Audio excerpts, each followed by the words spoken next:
Hello, முருங்கைக்கீரை ரசம் செய்வது. இது வந்து நான் புளி தண்ணி கொதிச்சிட்ருக்கு, மஞ்சத்தூள் அதிலே போட்டேன். அதை கொதிச்சா தான் அதனுடைய ஃப்ளேவர் நல்லா இறங்கும், மெடிசனல் பவர் இருக்கும் அப்படின்றதுக்கு. தேவையான அளவுக்கு உப்பும் போட்டுட்டு இதிலே கொதிக்க விட்டேன். இப்போ நான் முருங்கைத்தலை போட்டுட்டேன். இது வந்து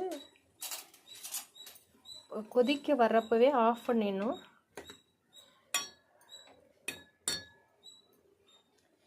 இதை ஆஃப் பண்ணிவிட்டு மூடி வச்சுக்கலாம்.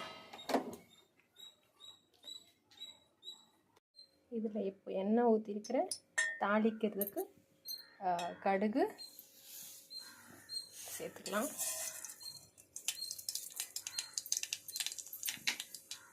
அது பொரித்து வர்றப்போ கொஞ்சமாக பெருங்காயத்தூள் சேர்த்துக்கலாம்.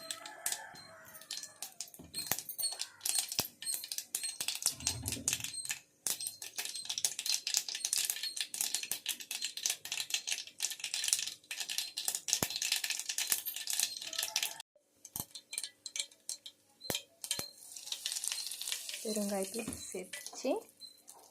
இப்போது இந்த மிளகு, சீரகம், பூண்டு இடித்து வச்சுருக்கிறேன். இது சேர்த்துட்டு இது கூட வரமிளகாய் சேர்க்குறேன், பச்சை மிளகாய் இடித்து வச்சுருக்கிறது சேர்த்துறேன், கருவேப்பிலை சேர்த்துட்டு நறுக்கி வச்சுருக்கிற தக்காளி சேர்த்துட்டு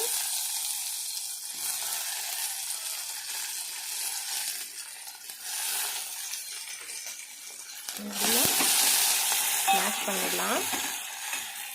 நல்லா வதங்கிடுச்சு. இப்போ முருங்கைக்கீரை போட்டு கொதிக்க வச்சிருந்த தண்ணி ஊற்றிடலாம். முருங்கைக்கீரை நான் ஃபில்ட்ரு பண்ணிட்டேங்க. இந்த தண்ணி ஊற்றிட்டு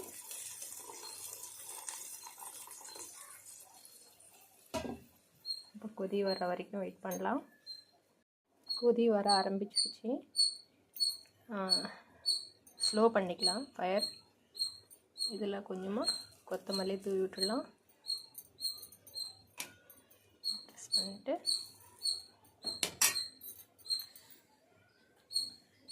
இறக்கிறதுக்கு முன்னாடி, ஆஃப் பண்ணுறதுக்கு முன்னாடி கொஞ்சம் தண்ணி ஊற்றிட்டு மூடி வச்சிட்டோன்னா அதனுடைய டேஸ்ட்டு இன்னும் நல்லா கூடும் அப்படின்னு சொல்லுவாங்க. ஓகே, முடிஞ்சிச்சு. ஆஃப் பண்ணிடலாம்.